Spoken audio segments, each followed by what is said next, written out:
Bom, eu estou aqui no hangar, mas não é hangar assim, de aviões, não. Hangar de Feras do Som. Que nós vamos acompanhar um pouquinho do sonsaço, né, do hangar, fazendo a turnê dele de 2011 em Infallible Tour. Nós vamos bater um papo com um dos grandes bateristas, muita gente já conhece ele do Angra, não é? Que é o Achilles Pearce.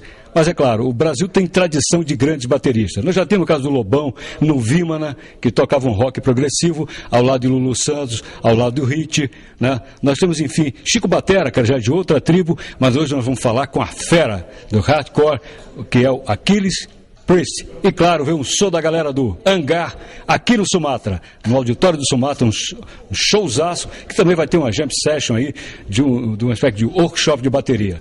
Inclusive isso é muito comum, grandes músicos já fizeram isso no mundo inteiro, né? Quem não lembra do Charlie Watts do Rolling Stones, que esteve em Curitiba, fazendo também um workshop de bateria. Quer dizer, é claro que a grande iniciativa de ser assim, um músico, um pouco de contato com o pessoal da galera, que também que leva a sério a coisa da bateria, né? Então vamos bater um papo com o pessoal do Hangar e também ver um pouquinho do que vai ser o trabalho do Achilles Pearce aqui no workshop de bateria.